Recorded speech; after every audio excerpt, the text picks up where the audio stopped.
পড়ন্ত বিকালে আর অক্তিম গোধূলিবেলা লাল কমলা সূর্য একটু একটু করে হেলে পড়ছে পশ্চিম আকাশে।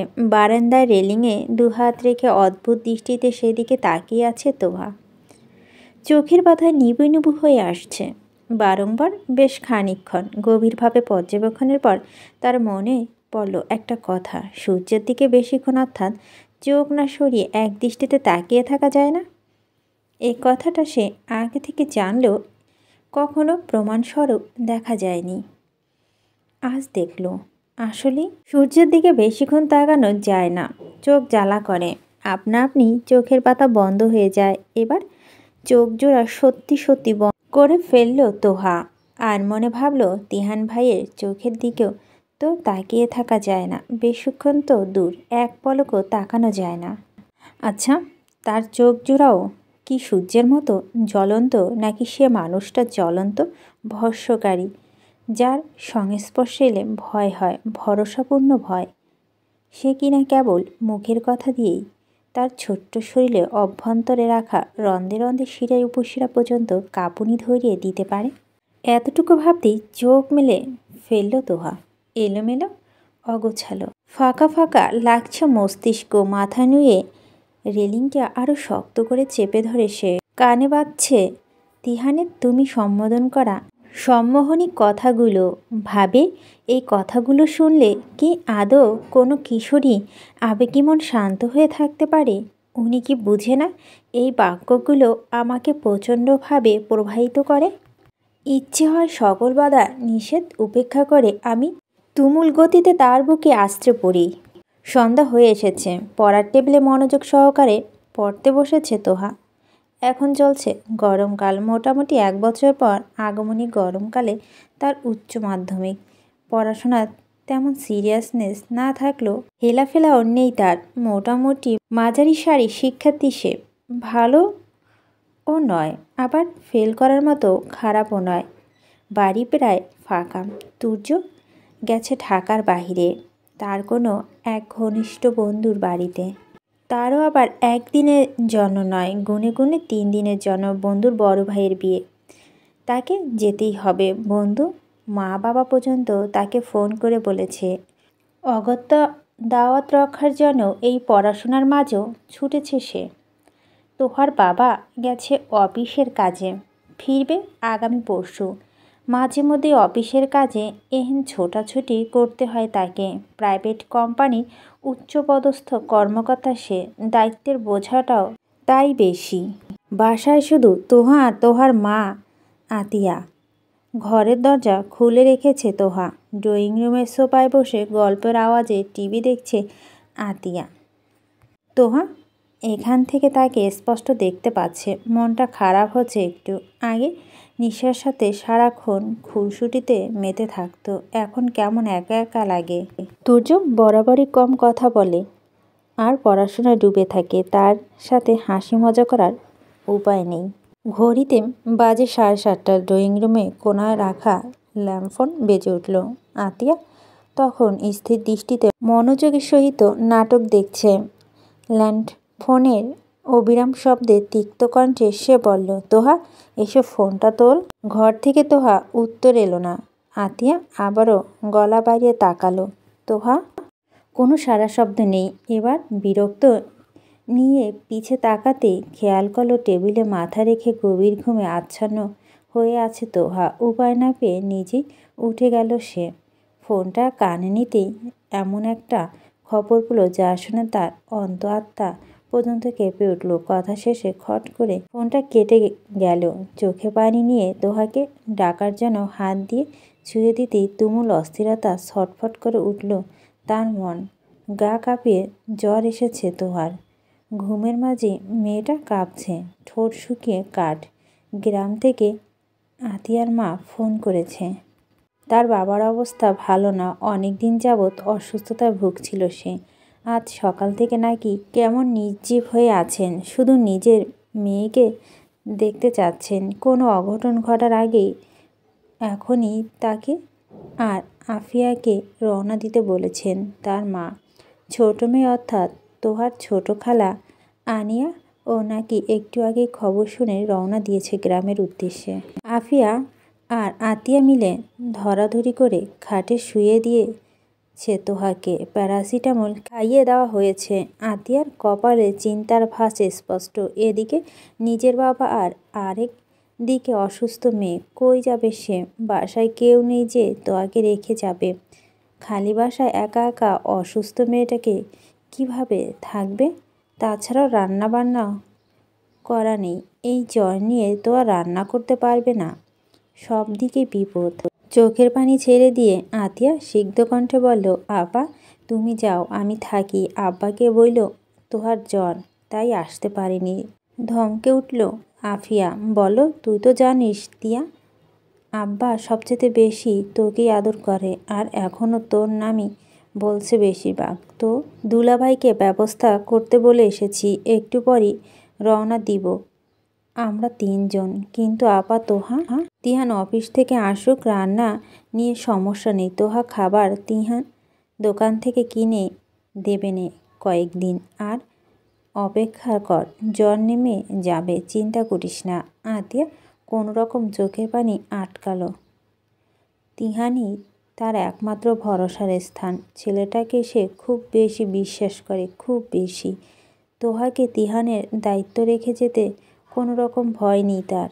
তিহান ফিরেছে। বাসার নিচে ঢুকতে না ঢুকতেই তার ফোন বেজে উঠল। পকেট থেকে ফোনটা বের করে মা লেখা দেখতেই মুখে হাসি রেখা টেনে ফোনটা তুলে কানে লাগালো সে। বলল, হ্যাঁ মা, আমি এসে পড়েছি, এখন সিঁড়িতে। বাবা, তুই একটু তাড়াতাড়ি তোর খালামণির ফ্ল্যাটে আয় তো, একটু সমস্যা হয়েছে। কি হয়েছে? নামটা বলতে গিয়েও থেমে গেলেন সে। বলল, সবই ঠিক আছে তো।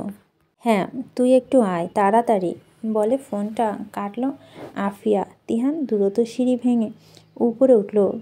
তোয়াদের ফ্ল্যাটের দরজা ধাক্কা দিতেই তা খুলে গেল। দরজা লক করা না। তোহার রুমে থেকে কথাবার্তার শব্দ আসছে।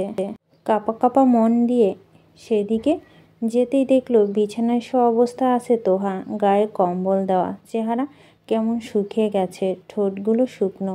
তাকে দেখে আফিয়া বলল, যাক এসেছিস, শোন কি হয়েছে ওর। আফিয়ার কথা মাঝে বলে উঠল তিহান, শান্ত তবে কাঁপা কণ্ঠ তার। জ্বর এসেছে, এখন 101 ডিগ্রি, একটু আগে 103 ছিল। শোন, তোকে যে জন্য ডাকছি, তোর নানা খুব অসুস্থ। তোর খালামণি আর আমাকে যেতে হবে, নিয়ে যাবে তোর বাবা, কারণ আর কেউ বাসায় নেই। তোহার জ্বর, ওকে অসুস্থ শরীর নিয়ে টানাটানি করা যাবে না। আমাদের পৌঁছাতে সকাল হয়ে যাবে। এতক্ষণ মেয়েটা জার্নি করতে পারবে না, তাই বলছি ওকে তো রেখে যেতে হচ্ছে। তুই একটু ওকে দেখে রাখিস, আর কয়দিনে ওর খাবার দোকান থেকে কিনে এনে দিস। আমরা একটু পরই রওনা দিব, বুঝলি? আচ্ছা ঠিক আছে, সংক্ষেপে উত্তর তিহানের। দায়িত্ব খুব বড় একটা জিনিস, যার কাঁধে দায়িত্ব নামক ভারী জিনিসটা আছে, শুধু সেই বুঝে ওর গুরুত্ব। আতিয়া যাওয়ার আগে তিহানকে বলে গিয়েছে, তোর দায়িত্ব রেখে যাচ্ছি, তোহাকে ওর খেয়াল রাখিস, ব্যাস এতটুকু কথাই যথেষ্ট। যে এই বিশ্বাসটা মর্মর্থ বুঝে সে অবশ্য কথাটার মান রাখবে। শাওয়ার নিয়ে বেরিয়ে এসেছে তিহান। ভেজা গায়ে কোনো রকম শার্ট চেপে সে বেরিয়ে গেল। উদ্দেশ্য মোড়ের দোকান থেকে খাবার কিনে আনা। তোহার জ্বর কমেছে হয়তো। সে অবশ্যই যায়নি ওই ফ্ল্যাটে। পকেটে ফ্ল্যাটের চাবিটা ভরে দ্রুত পায়ে হাঁটা ধরল সে। খাবার কিনে এনে আস্তে করে দরজা নক খুলল তিহান। ভিতরে খুলে ড্রয়িং রুমে লাইট জ্বালিয়ে খাবারের প্যাকেটটা টেবিলে রেখে তোহার দরজা যেয়ে নক করল। যদিও সে জানে তোহার দরজা নক করে না কখনো, তবুও সে মেহেদির দিনে কাণ্ডের পরে সে আর নক না করে ভুলেও রুমে ঢুকে না। সেই দিনের ঘটনা একেবারে একটা অ্যাক্সিডেন্ট। ওই ঘটনার আগে সে নক করে ঢুকলো। ওই দিনে তাড়াহুড়ো হুট করে ঢুকে গিয়েছিল। যদি ভুলটা না হতো তাহলে হয়তো আর তোহাকে সে বাজে পরিস্থিতিটা পড়তে হতো না। হতাশ শ্বাস ছাড়ে তিহান। এতপর আবার নক করে বলে, তিহু আসবো? তিহানের কণ্ঠে হুঁশ ফিরে তোহার। চোখ বন্ধ করেছিল সে, দরজার আওয়াজ শুনতে পায়নি। ওষুধ কাজে নিয়েছে। জ্বর এখন অনেকটা কম, নেই বললেই চলে। হঠাৎ এত জ্বর কেন এসেছিল নিজেও বুঝতে পারছিল না। দুহাতে ভর দিয়ে আস্তে করে উঠে বসল সে। পাশ থেকে ওড়না নিয়ে সুন্দর মতো গায়ে জড়িয়ে নিয়ে মৃদু কণ্ঠে উত্তর দিল, জি আসেন। আস্তে করে দরজা খুলে রুমে ঢুকলো তিহান। দরজার সামনে দাঁড়িয়ে বলল, জ্বর কমেছে, এখন নেই। তিহান আর এগোলো না। তোহার দিকে একবার চোখ বুলিয়ে নিয়ে দৃষ্টি নামিয়ে বলল, তোর খাবার প্লেটে বেড়ে ঘরে দিয়ে যাচ্ছি, হাত মুখ ধুয়ে ফ্রেশ হয়ে খেয়ে নিস। তোহা সম্মতিসূচক মাথা নাড়ায়। তিহান ছোট্ট একটা শ্বাস ফেলে বলে, তোর নাম্বারে রিচার্জ করে দিয়েছি, রাতে কোনো সমস্যা হলে ফোন দিস, আমি চলে আসবো নে। আর কাল কলেজে যাওয়া লাগবে না, বাসায় থাকি, সকালে নাস্তা কিনে দিয়ে যাব, ওকে? আচ্ছা, মাথা কাত করে বলে তোহা। তিহান বেরিয়ে যেয়ে খাবার বেড়ে তোহার ঘরে নিয়ে গেল। তোহা তখন রুমে ছিল না, ওয়াশরুমে গিয়েছিল ফ্রেশ হতে। বেরিয়ে এসে তিহানকে খাবার রাখতে দেখে সে বলল, আপনি খেয়েছেন? না, খাবো বলে খাবারটা পড়ার টেবিলে রেখে গ্লাসে পানি ঢেলে দিল তিহান। বেরিয়ে যাওয়ার আগে তোহা মাথাটা এক হাত রেখে স্নেহময় কণ্ঠে বলল, একদম ভয় পাবে না, আমার দায়িত্বে তুমি, দায়িত্বের অবহেলা হবে না, আমি আছি। বিস্তার ফ্ল্যাটে ভয়াবহ নিস্তব্ধতা। 3 রুম, রান্নাঘর আর বড় ড্রয়িং রুমে জুড়ে পিনপতন নীরবতা। সব লাইট নিভিয়ে রুমের দরজা ভিড়ে বিছানায় কাঁথা মুড়ি দিয়ে শুয়ে আছে তোহা। জ্বরটা এখন আবারও বাড়ছে, অস্থির লাগছে। মুখ দিয়ে অস্ফুট স্বর, গোঙরানির মতো শব্দ বের হচ্ছে। পানি পিপাসা পেয়েছে বড্ড। ঘরে পানি নেই। ঘুমানোর আগে বোতলের সাথে নিয়ে ঘুমায়নি সে। বহু কষ্টে পাশে হাত দিয়ে ফোনটা মুঠোয় নেয় তোহা। রাত বাজে 3:15। আদো আদো চোখে তিহানের নাম্বারে ডায়াল করতেই যে করে না সে। সামান্য পানি খাওয়ার জন্য তিহানকে গভীর ঘুম থেকে ডেকে তোলাটা নিতান্তই বোকামি মনে হলো। অগত্য কোনো রকম দাঁতে দাঁত চেপে উঠে বসল সে। গা ঝাড়া দিয়ে ঘরের লাইট জ্বালিয়ে বেরিয়ে গেল। ড্রয়িং রুম অন্ধকার, তবুও ঘরের আলো এখন হালকা আলোকিত। শুকনো ঢোক গিলে দূর দূর মন নিয়ে দূরত্ব হেঁটে ফ্রিজে থেকে পানির বোতল নিয়ে যেই না সে ঘুরছে, সঙ্গে সঙ্গে অবচেতন মস্তিষ্ক আর ঘোলাটে দৃষ্টিতে ড্রয়িং রুমের মাঝখানটায় ছায়ার মতো একটা কিছু চোখের পড়ল তার। শরীরে জমে গেল সেকেন্ডেই। আকস্মিক ভয়ে হিতাহিত জ্ঞানশূন্য হয়ে পানির বোতলটা ওখানে ফেলে ছুটে লাগলো সে ফ্ল্যাটের দরজার দিকে। দরজা লক খুলে দৌড়ে তিহানের দরজার পরপর 4-5 বার কলিং বেল বাজালো। সাথে চলো হাতে ঠাস ঠাস বাড়ি আর ভয়াত্মক কণ্ঠে ডাক, তিহান ভাই দরজা খুলেন। কিছু জরুরি কাজ সেরে খাওয়া দাওয়া করে তখনই সবেমাত্র একটু শুয়েছে তিহান। তোহা এহেন ডাকাডাকিতে বুকটা ধড়ফড়িয়ে গেল তার। উদাম গায়ে জামা না জড়িয়েই হনহন করে দরজা খুলল সে। আশেপাশে ফ্ল্যাটের মানুষ এত রাতে বেলায় দরজা ধাক্কানোর শব্দ শুনলে তিলকে তাল বানিয়ে ছাড়বে। দরজা মাত্র খুলতেই তার উপর এক প্রকার হামলে পড়ল তোহা। এক হাত কাঁধে আর এক হাত পিঠে জড়িয়ে তিহানের বাহুতে কপাল ঠেকালো সে। একটু অপ্রস্তুত হয়ে পড়ে তিহান। তোহাকে হঠাৎই এতটা কাছে আশা করেনি সে। চোখ বন্ধ করে জোরে একটা শ্বাস নিয়ে নিজেকে সামলালো তিহান। এতপর তোহার চুলের ভাঁজে আঙ্গুল ঢুকে শান্ত স্থির কণ্ঠে বলল, জ্বর তো আবার বেড়েছে তোর, ফোন দিসনি কেন? ভয়ে থরথর করে কাঁপছে তোহা। একে তো জ্বর, তার উপরে এরকম আকস্মিক ভয়। হৃদয়স্পন্দন প্রবল ভারে বেড়ে গেছে তার। তোহাকে সই একটু পিছিয়ে গিয়ে দরজাটা আটকে দিল তিহান। এই অবস্থায় তাকে কেউ দেখে ফেলে ব্যাপারটা খুবই বাজে দেখাবে। তোহা চুপটি করে তিহানের বাহুতে মুখ লুকিয়ে রেখেছে। মাথা হাত বুলানোটা ধীরে ধীরে তার ঊর্ধ্বগতিতে দৌড়ানো হৃদয়স্পন্দটাকে নিজস্ব গতিতে ফিরিয়ে আনছে। খানিক বাদে একটু শিথিল হলো সে। কাঁপুনি কমে আসতেই তিহান স্নেহময় কণ্ঠে আস্তে করে বলল, ভয় পেয়েছিস কেন? কিছুক্ষণ নীরবতা। তারপর তোহা বলল, ছায়ার মতো কী যেন একটা, এখনও ভীত কণ্ঠ তার। নিঃশব্দে হুট করে হেসে ফেলে তিহান।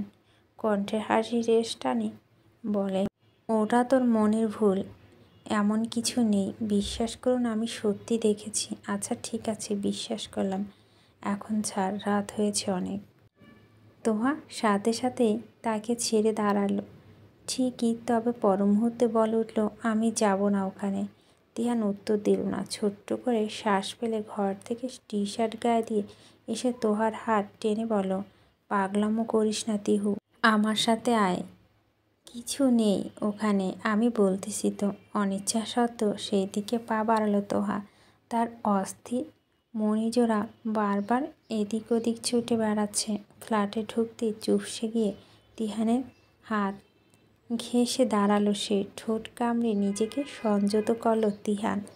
ড্রয়িং রুমের লাইট জ্বালিয়ে তোহাকে আশ্বস্ত করে বলল, বলেছি না কিছু নেই, কেবল তোর মনের ভুল।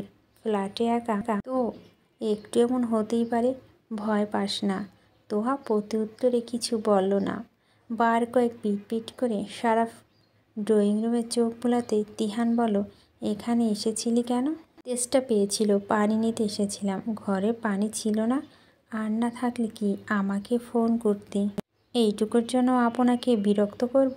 সে তো আমার কাছেই গেলি। বিড়বিড় করে কথাটা বলে তোহাকে রুমে নিয়ে বিছানায় বসালো তিহান। টেবিলের ওপর থেকে প্যারাসিটামল পাতা থেকে একটা ওষুধ বের করে বাইরে থেকে পানি নিয়ে আসলো। তোহার মুখে ওষুধটা দিয়ে পানি খাইয়ে দিতে দিতে ধীরস্থির কণ্ঠে বলো, তোমার উপর কখনো বিরক্ত হতে পারি না আমি। কথাটা শুনতেই পানি মুখে একটু কেসে উঠল তোহা। তাড়াহুড়া করে পানিটা গিলে নিয়ে দৃষ্টি নামিয়ে ফ্লোরের দিকে চেয়ে রইল সে। তিহান হালকা হেসে তার মাথা সসেনে হাত বুলিয়ে বলো, ঘুমিয়ে পড়, এভাবে জেগে থাকলে আরও অসুস্থ অসুস্থ লাগবে, বলে তিহান দরজার কাছাকাছি যেতেই তোহা দ্বিধাগ্রস্ত কণ্ঠে বলে উঠল, আপনি এখানে থাকেন না প্লিজ। তিহান থামে, তোহার দিকে তাকিয়ে শক্ত কণ্ঠে দূরভাবে বলে, তুই কি বুঝতে পারিস তুই কি বলছিস? এটা তো অবুঝ থাকার বয়স তো তোর নয়। তিহানের কথা মানে বুঝতে আসলে বিচলিত হয়ে পড়ে তোহা। তাড়াহুড়া করে বলে, না এখানে আসলে আমি বলতে চাচ্ছি, আপনি পাশের রুমে থাকেন আজকের রাতটা। একা ফ্ল্যাটে আমি থাকতে পারবো না প্লিজ। কিছুক্ষণ হাতে 2 আঙ্গুল দিয়ে কপাল ঘষল তিহান।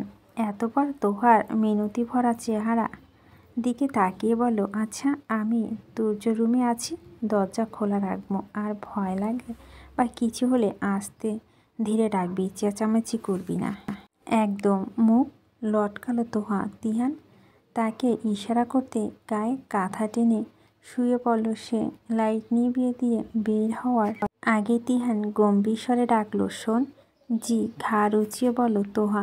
আসলে দরজাটা ভিতর থেকে আটকে ঘুমাস, বলেই তোহা উত্তরের জন্য অপেক্ষা করলে তোহা বলল, প্রয়োজন নেই, বলে আবারও আগের মতো শুয়ে পড়ল তোহা।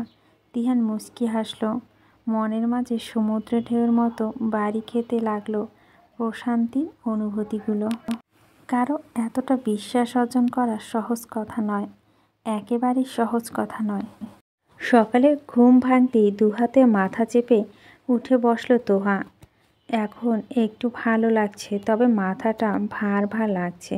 দুহাত মেলে আড়মোড়া ভেঙে রুম থেকে বেরিয়ে তুর্য রুমে উকি দিল সে। কিন্তু এমা, তিহান তো নেই রুমে। তবে বিছানায় কোঁচকানো চাদরটা দেখেই সে বুঝল রাতে তিহান এখানে শুয়েছিল। ঘড়ির দিকে চোখ পড়তেই হঠাৎ আঁতকে উঠল সে। প্রায় দুপুর 12টা বাজতে চলল। দ্রুত পায়ে ড্রয়িং রুমে যেতেই টেবিলের ওপরে নাস্তা প্লেট চোখে পড়তেই আরও একটু অবাক হলো সে। ধীর পায়ে রুমে যেতেই ফোন বাজলে দ্রুত সেটা রিসিভ করতেই তিহানের কণ্ঠ ভেসে আসলো, ঘুম থেকে উঠিসনি এখনো? উঠেছি।